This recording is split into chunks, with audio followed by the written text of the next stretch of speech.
మీకు వస్తాయి. హలో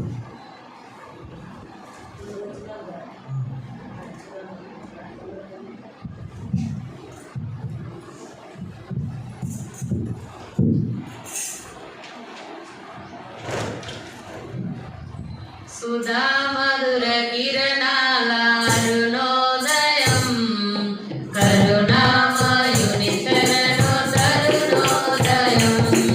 సుధా మధుర కిరణాల అరుణోదయం కరుణామయుని శరణు తరుణోదయం. నిరమరుదు హృదయాలు వెలుగైనవి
దేవనామానికి మహిమ కలుగును గాక.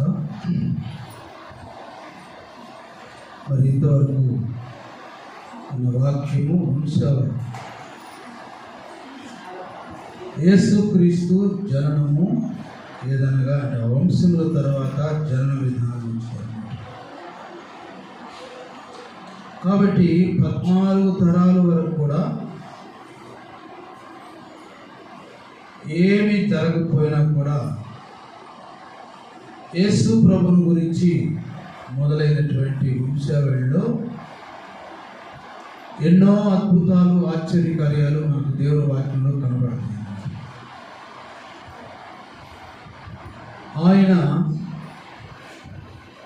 ఒక కన్యక గర్భవతి కుమారుని కని ఆయనకి యేసు అని పేరు పెడతారు. ఆయన వారి పాపముల నుండి ఆయనే రక్షిస్తాడు కాబట్టి ఆయనకు యేసు. ఇదంతా కూడా క్రీస్తు పుట్టుకను గురించిన ఒక చరిత్ర. ఈ చరిత్ర అంతా కూడా దేవుని వాక్యంలో రాయబడి ఉన్నదన్నమాట. క్రిస్మస్ పండగ కాదు.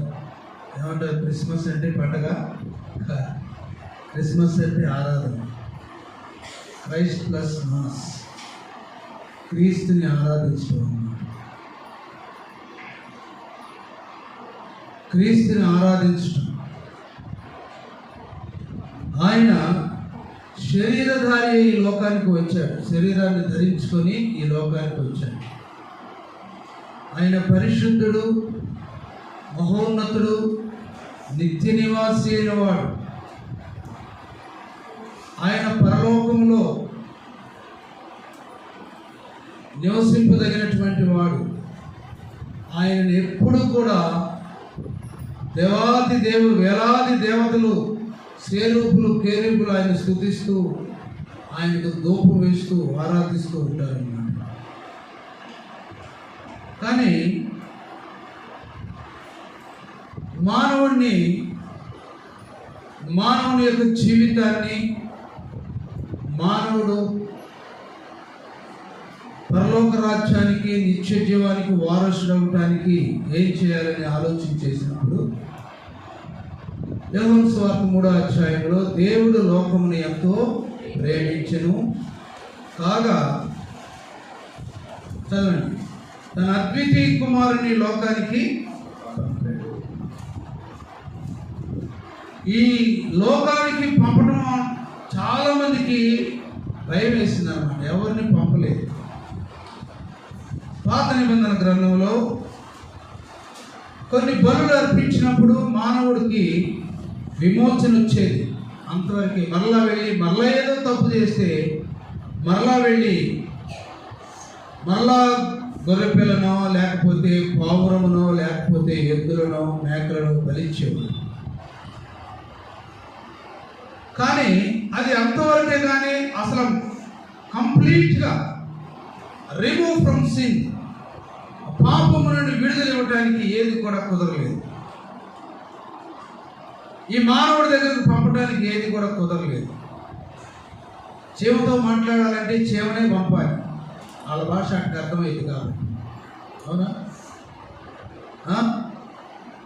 కాబట్టి మానవుడితో మాట్లాడటానికి మానవుడే రావాలి, మానవుడే ఈ లోకానికి రావాలి. మీతో ఎవరైనా మాట్లాడాలంటే మన ఇంట్లో పెంచుకునే పిల్లి మీ దగ్గరికి వచ్చి మాట్లాడుతా? మాట్లాడదు. అది మ్యావ్ అంటది, ఏమంటుందో నాకు తెలియదు. దాని బాధ ఏదో ఉంటుంది, ఈ బాధ ఏదో దానికి ఉంటుంది. కానీ మనల్ని పరిశుద్ధపరచడానికి మహాగణుడవు, మహోన్నతుడవు, పరిశుద్ధ స్థలములలో నివసించువాడవు, మహాగణుడవు, మహోన్నతుడవు, పరిశుద్ధ స్థలములలో నివసించువాడవు, కృపా సత్య సంపూర్ణమై మా మధ్యలో నివసించుట న్యాయమా, నన్ను బలపరచుటని మమా. ఆయన కృపా సత్య సంపూర్ణుడు కూడా మన దగ్గరికి వచ్చాడు. అందుకే తన తండ్రి తన కుమారుని లోకానికి పంపించాడు. ఆయన ఎలాగొచ్చాడంటే వెలుగుతో వచ్చాడు. ఆయన ఒక దర్శనంతో వచ్చాడు. ఆ దర్శనం ఎన్నడూ కూడా నిరర్థకము కాలేదు. ఎవరు కూడా దాన్ని ఆఫ్ చేయలేకపోయారు. యేసు ప్రభువు కన్యక గర్భవతి కుమారుని కంది. ఎలాగ కందని ఎంతో మంది ప్రశ్న వేశారు. ఎలాగా స్త్రీ పురుషుల సంపర్కం లేకుండా అలాగా జరుగుద్ది? ఒక బాలుడు కానీ, ఒక శిశువు కానీ, లేకపోతే ఒక ఆడపిల్ల కానీ, మగపిల్ల కానీ ఎలాగ పుడతారని ఎంతో మంది ప్రశ్నలు వేశారు. బైబిల్ గ్రంథాలు ప్రక్కన పెట్టేద్దామని చూశారు. అసలు ఇది జరగదన్నారు ఎంతో మంది శాస్త్రవేత్తలు, పండితులు, డాక్టర్లు, ఈ డాక్టరేట్లో డిగ్రీలు పొందినటువంటి ప్రొఫెసర్స్ కూడా అది జరగదండి, సైన్స్ ఒప్పుకోదండి. కానీ జరిగినటువంటి విషయం ఏమిటంటే బైబిల్ చరిత్రగా, బైబిల్లో ఉన్నటువంటి మాటలుగా ప్రజలు నమ్మాల్సి వచ్చింది, ప్రజలు అవును అనాల్సి వచ్చింది. హల్లెలూయా. ఆయన పరిశుద్ధుడు అన్నాడు అంతే. ఆయనకి ఏం పేరు? పరిశుద్ధుడు. యెషయా ప్రవచించాడు కదా 9వ అధ్యాయంలో, ఏలయనగా మనకు శిశువు పుట్టెను, కుమారుడు అనుగ్రహించబడెను. ఆ కుమారుడు ఏదో శరీరం కప్పుకొని కాదు, శరీరధారి అయి లోకానికి వచ్చాడు. ఏలయనగా మనకు శిశువు పుట్టెను, ఆయన భుజముల మీద రాజ్యభారముండును, ఆశ్చర్యకరుడు, ఆలోచనకర్త, బలవంతుడైనటువంటి దేవుడు, సమాధానకర్త యొక్క అధిపతి అని ఆయనకు పేరు. చూడండి, ఇదంతా కూడా ఆయనకున్నటువంటి పేర్లు. ఆయనకి ఇంకా ఎన్ని పేర్లు ఉన్నాయో మనకు తెలియదు. మహోన్నతుడు, పరిశుద్ధుడు, నిత్య నివాసి అని ఉంది దేవుని యొక్క వాక్యంలో. యెషయా ప్రవచించాడు 57వ అధ్యాయం. మహోన్నతుడును, మహాఘనుడు, పరిశుద్ధుడు, నిత్య నివాసి అయినటువంటి వాడు ఈ భూలోకానికి రావటానికి కారణం ఏంటంటే మనల్ని రక్షించడానికి. మనల్ని రక్షించడానికి ఈ లోకానికి వచ్చాడు. నేను పాపులను పిలవటానికి వచ్చాను కానీ నీతిమంతులు నాకు అవసరము లేదు. నీతిమంతుడికి అన్ని చదువు వచ్చిన వాళ్ళకి ఏమాత్రం మాస్టర్ గారు అవసరం లేదు. కానీ చదువు రానటువంటి వారికి టీచర్ అవసరం. నేను పాపులను వెతికి రక్షించడానికి ఈ లోకానికి వచ్చాను. నశించిపోయిందని వెతికి రక్షించడానికి వచ్చాను, భక్షించడానికి నేను రాలేదు. ఈ మధ్య ఒక అమ్మాయికి దయ్యం పెడితే ఆ అమ్మాయి 4వ మాసం గర్భవతి. అయితే వారు దేవుని సేవకుల దగ్గరకు తీసుకుని వచ్చారు. అయ్యా, ఈ అమ్మాయికి 1 సంవత్సరం క్రితం వివాహం చేశాం, వీళ్ళిద్దరూ బాగానే ఉంటారు, కానీ మీరు ప్రభువును ఎరిగినటువంటి వారు, దేవుడు అంటే వీరికి తెలియదు. ఏదో మా ప్రక్కన ఒకరు దేవుని సన్నిధికి వెళ్ళేవారు, ప్రార్థనకి వెళ్ళేవారు, యేసు ప్రభులో ఉన్నటువంటి గొప్ప శక్తిని బట్టి మాతో మాట్లాడినప్పుడు మీ దగ్గర తీసుకొచ్చాం. ఆ దైవజనుడు వాళ్ళ విషయాలు అవన్నీ విని నేను ప్రార్థన చేస్తాను, ఆ ప్రార్థనలో మీరు కూడా ఏకీభవించండి అని కళ్ళు మూసుకొని ప్రార్థన చేపిస్తే ఆ అమ్మాయిల నుంచి దైవం ఒకటి బయటకు వచ్చింది. ఏమంటుందో తెలుసా? వీళ్ళు పితరులు నాకు అర్పించవలసినటువంటి బలులు నాకు అర్పించలేదు, మా కుల గృహదేవతకు అర్పించవలసినటువంటి అర్పణలు వీరు అర్పించలేదు. వీళ్ళ 4 ఫాదర్స్ అంటే ముందున్నటువంటి వారు నన్ను బాగా ఆరాధించారు, కానీ వీళ్ళ తరపులో నాకు ఏమాత్రం కూడా నాకు అర్పణలు కానీ బలులు కానీ నాకు అర్పించలేదు, జాతరలు చేయలేదు అని స్పష్టంగా మాట్లాడు. అందుకంటే ఏం చేయమంటారని అడిగితే, ఈ గర్భంలో ఉన్న శిశువు నాది అంటారు. ఈ గర్భంలో ఉన్న శిశువు నాది, నీది కాదంటారు. ఏం చదువుతావు చూపిస్తున్నమాట? ఏమయ్యా సీన్ గారు, ఏం చదువుతాను? మీరేం చెప్తారు చెప్పండి. డైరెక్ట్గా అమ్మాయి నుంచి మాట్లాడుతుంది. నాకు ఇవ్వాల్సినటువంటి బలులు, జాతరలు, ఇదిగో అదిగో అవి ఇవి నాకేమి కూడా చేయలేదు. కాబట్టి ఇదిగో ఈ అమ్మాయి గర్భంలో ఉన్నటువంటి ఆ శిశువు నాకు కావాలి. ఏం చేస్తామంటే చంపేస్తాను. అలాగెన్ని చేస్తామంటే నా దగ్గర ఓపుతున్నంత వరకు నేను చంపేస్తాను, నాకు ఇవ్వనంత వరకు నేను వాళ్ళంతా చూస్తాను అంటున్నాడు. ఏం చేయాలి? తల్లి, ఆ అమ్మాయి తల్లి అదిరిపోతుంది. రాక గర్భం వస్తే ఇదేంట్రా బాబా. కాబట్టి యేసు ప్రభు వచ్చిన తర్వాత దయ్యాల మీద కూడా యేసు ప్రభుకు అధికారం ఇచ్చాడు దేవుడు. హల్లెలూయా. యేసు నామములో ఈ అమ్మాయిలో ఉన్నటువంటి దయ్యమా వెళ్ళిపోమన్నప్పుడు ముందు కొంచెం మోరం పెట్టింది, కొంచెం గట్టిగా ఉందన్నమాట. ఒళ్ళు దొరుకుతూ ఉంది, చెమటలు పోస్తున్నాయి. దేవుని సేవకుడు బలంగా ప్రార్థన చేసి అంటే, ప్రభువా ఇదిగో ఈ అన్ని జనుల్లో నీ కార్యము జరగాలి, ఇదిగో ఈమెలో ఉన్నటువంటి దయ్యం వెళ్ళిపోవాలి ప్రభు అన్నప్పుడు, వెళ్ళిపోతానయ్యా నన్ను వదిలిపెట్టదు. హల్లెలూయా. వెళ్ళిపోతాను, నేను మంటలు వస్తున్నాయి, నాకు ఇక నేను నిలవలేను, ఇదిగో నేను కాలిపోతున్నాను, అయ్యో నాకు ఈ అమ్మాయితో సంబంధం లేదని వెళ్ళిపోతే ధైర్యుడు ఎప్పుడైతే ఆ తల వదిలిపోయాడు, జుట్టు కొట్టుకోవడం వదిలిపెట్టాడు, వెళ్ళి అంత లెక్క పడిపోయింది ఒకటి కొట్టుకుంటుంది. హల్లెలూయా. ఆయన మహోన్నతుడు, ఆయన ముందు ఏది కూడా ఆగదన్నమాట, అన్ని కూడా వెళ్ళిపోవాల్సిందే. సర్వ సంపద కలిగినటువంటి వాడు ఆయన, దర్శనం కలిగినటువంటి వాడు. అందుకని యెహెజ్కేలు గ్రంథంలో 12వ అధ్యాయంలో మనం గమనించినట్లయితే మరియు 21వ వచనం, మరియు యెహోవాకు నాకు ప్రత్యక్షమయ్యేలాగు సెలవిచ్చెను, నరపుత్రుడా, దినములు జరిగిపోవచ్చున్నవి, ప్రతి దర్శనము నిరర్థకమవుతున్నదని ఇశ్రాయేలు దేశంలో మీరు చెప్పుకొను సామెత ఏమిటి? ఏమిటి అనే క్వశ్చన్ మార్క్ వేసి, ఐగుప్తు దేశంలో నుండి తీసుకొచ్చినటువంటి నీ దేవుడు ఏమైపోయాడు అనుకుంటున్నాడు? నీ దర్శనములు ఏమైపోయి అంటున్నాడు. దినములు జరిగిపోవచ్చున్నవి, ప్రతి దర్శనం ఏమైపోతుంది? నిరర్థకం అయిపోతుంది అన్నమాట, ఆగిపోతుంది, జరగట్లేదు. ప్రజలు కూడా అది నమ్ముతున్నారు. కానీ ప్రవక్తతో దేవుడు చెప్తున్నట్టు మాటలు ఏంటంటే, కావున నీవు వారికి ఈ మాట తెలియచేయము. ఎవరట? ప్రభువు యెహోవా సెలవిచ్చినదేమనగా, ఇక మీదట ఇశ్రాయేలీయులు ఎవరినో ఈ సామెత పలకకుండా నేను నిరర్థకము చేసేదను కనుక నీవు వారితో ఇట్లనము, దినములు వచ్చుచున్నవి, ప్రతి దర్శనము నెరవేరును. హల్లెలూయా. దినములు వచ్చుచున్నవి. ఆ దినములు ఏంటంటే, ఇదిగో కన్యక గర్భవతి కుమారుని కనును, ఆయనకి ఇమ్మానుయేలు అని పేరు పెడతారు. ఆమె ఒక కుమారుని కనును.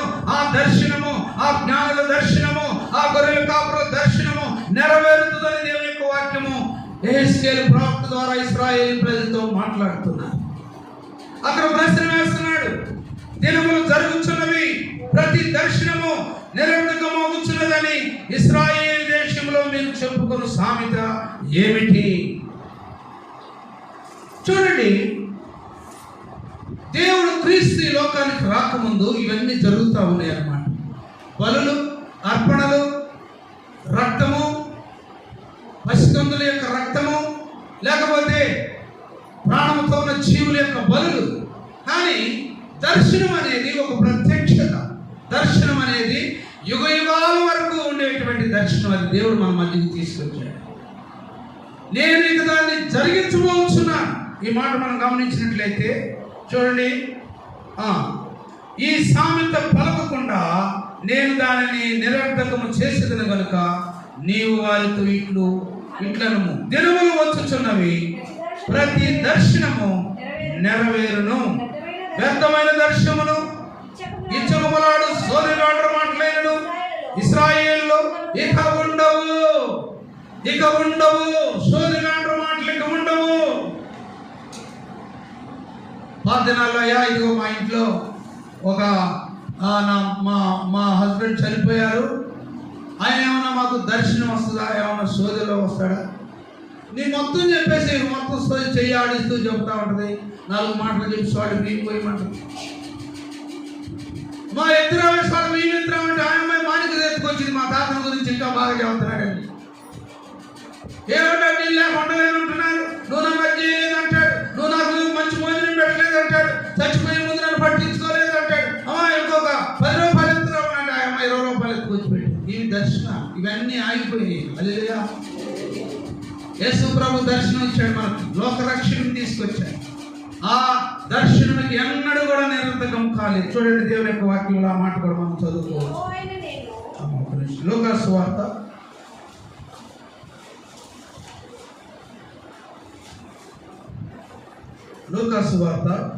1వ అధ్యాయము,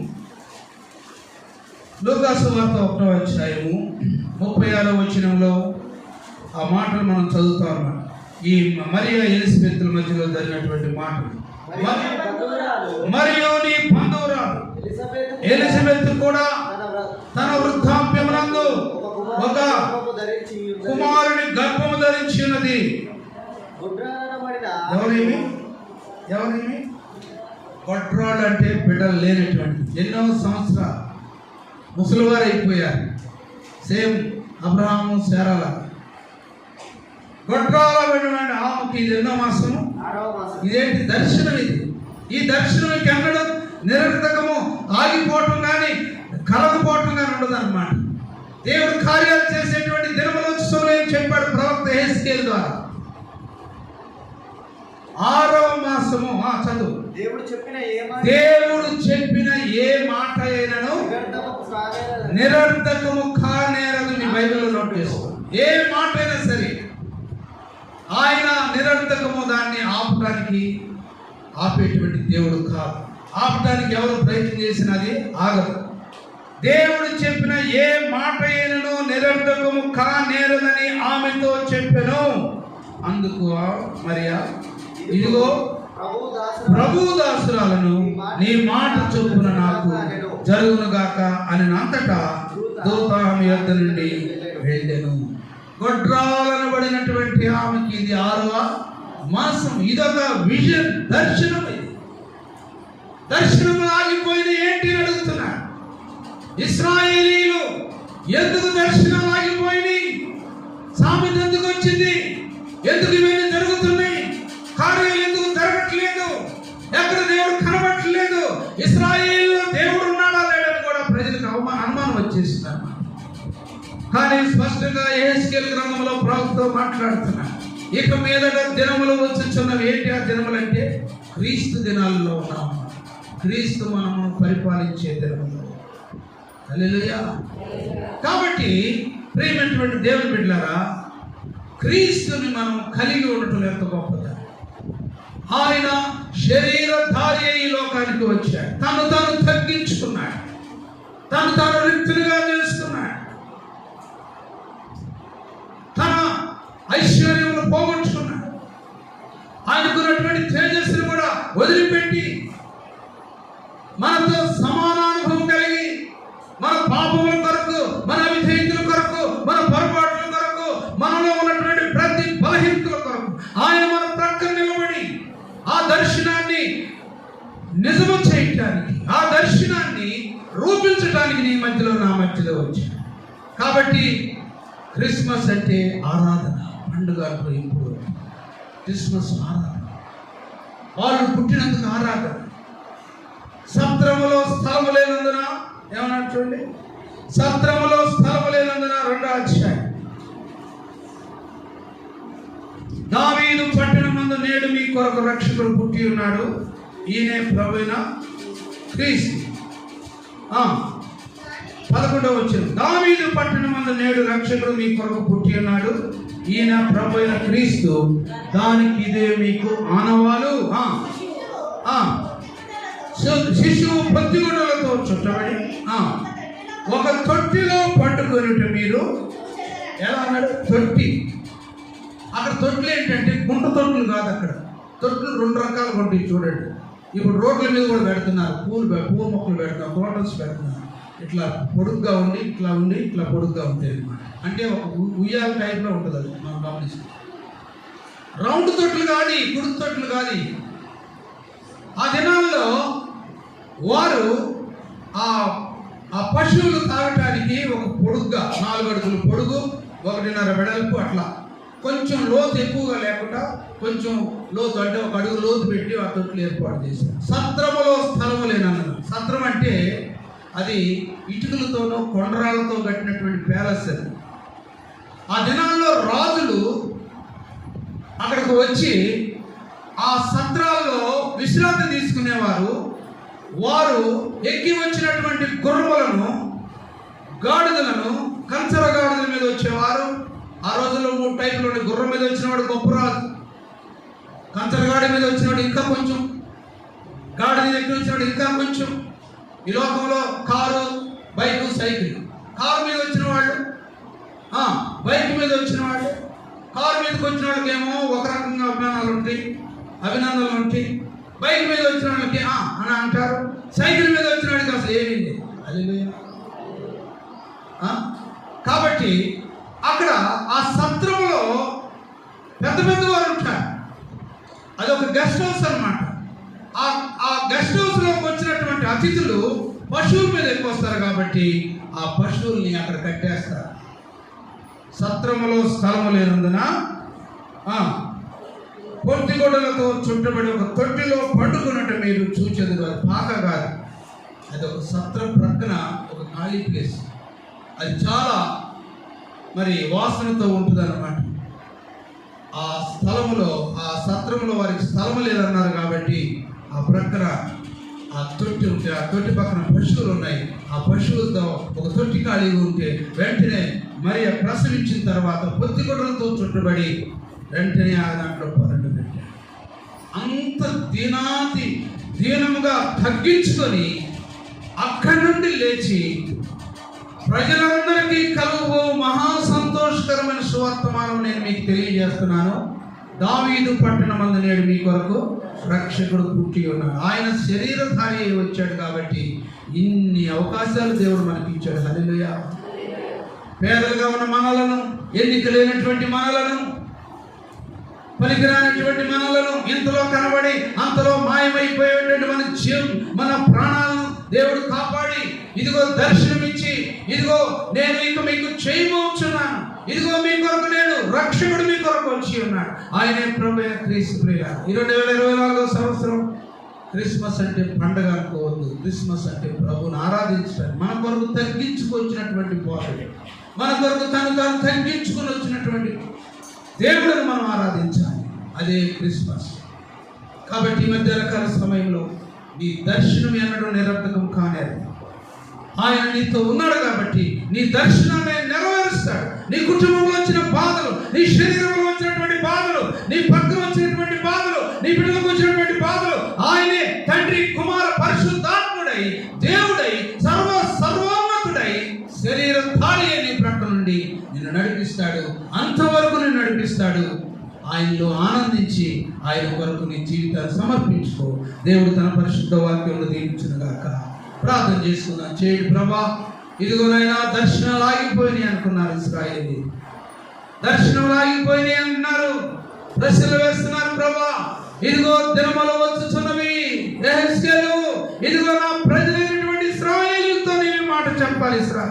ఇశ్రాయేలు గుడ్డివారు అయిపోయారు, దేవుడు చేసిన కార్యాలు మర్చిపోయారు, ప్రవచనాలు మర్చిపోయారు, దర్శనాలు ఆగిపోయినాయి అంటున్నారు. ప్రభా ఇదిగో గొల్లల జ్ఞానులకు దర్శనం ఇచ్చావు, గొల్లల కాపులకు దర్శనం ఇచ్చావు, ఇదిగో భయపడొద్దని చెప్పావు. ప్రజలందరికీ కలుగు మహా సంతోషకరమైన సువర్తమానం దర్శనం నెరవేరింది కదా ప్రభు. నేను ఈ భూలోకంలో 2000 సంవత్సరాల క్రితం మీరు మాకు వచ్చిన దగ్గర నుంచి కూడా మేము పండుగ అనుకుంటున్నాం. కాదు నాయన, ఇది పండుగ కాదు. రెండు చేతులు ఎత్తి నేను దర్శనం చేసుకుని ప్రభా నీకు మొక్కి, ప్రభా మా హృదయాన్ని అర్పిస్తే చాలు నాయన. మా పండుగలు, మా బట్టలు, మా అలంకారాలు, ప్రభా ఇదిగోనైనా మా షాపింగ్లు, ప్రభా ఇదిగోనైనా మా స్వీట్లు, హాట్లు కాదు ప్రభా, మా హృదయం అంతటితో హాట్గా నీకు ముందుకు వచ్చి నేను సమర్పించుకొని చేతులెత్తి ప్రభా నేను స్తుతించే భాగ్యం మాకు, మా సంఘానికి దయచి. లోకం వైపు చూడవద్దు ప్రభా. లోకంలో ఉన్నదంతా నిరాశ, నేత్రాశ, జీవపడము నాయన. ప్రభా వాళ్ళు 20,000 షాపింగ్ చేశారు, నేను 20,000 షాపింగ్ చేయాలనేటువంటి ఒక తాపత్రమే తప్ప ప్రభా మిమ్మల్ని అక్కడ దర్శనం వారు చూడలేకపోతున్నాను. ప్రభా మీ సన్నిధి మాతో ఉంచండి నాయన. మీరు ఇచ్చిన మాటలను బట్టి నీకు స్తోత్రాలు. దర్శనాలు ఆగిపోయినాయి అనుకున్నాం ప్రభు. నీ ప్రవక్త హెస్కేలు ద్వారా, అయ్యా నరపుత్రుడా నువ్వు చక్కగా నిలబడి నేను నీతో మాట్లాడతాను, ఇదిగోనా నేను వచ్చి ఈ నా ప్రజలకు, నా బిడ్డలకు నేను దర్శనమైపోవచ్చు. అది అన్నడు కూడా నిరర్థకం కానేరదు. గాబ్రియేలు దూత చెప్పిన మాటలు ప్రభు మరి జీవితంలో, ఎలిజబెత్ జీవితంలో నెరవేర్చి ప్రభు ఎంత శ్రేష్టమైనటువంటి బిడ్డలను మాకు ఇచ్చారు ప్రభా. ఇదిగో ఇతడే నా ప్రియ కుమారుడితో నేను ఆనందించుచున్నాను ఒక శబ్దం ప్రభా. ఇదిగోనైనా మరి ఇచ్చిన వాగ్దానము, ఆమె ఒక కుమారుని కనను, తన ప్రజలను వారి పాపముగా రక్షించిన ఇమ్మానుయేలుగా, అభిషేక్తుడుగా, రబ్బీగా ఉండదని మీరు సెలవిచ్చావు. నీకు స్తోత్ర. సన్నిధి మాతో వచ్చి నడిపించు. ఈ వాక్యం ద్వారా మాతో నడిపించి మమ్మల్ని దీవించి ఆశీర్వదించు. యేసు నామమున అడిగి ప్రార్థన చేస్తూ ఉన్నాను. ఆమేన్. దేవుడు తన వాక్యమును దీవించును గాక. పాట పాడుకుందాం. పాట పాడుకున్న సమయంలో కానుకలు సమర్పించుకుందాం. పాట పాడుకుందాం.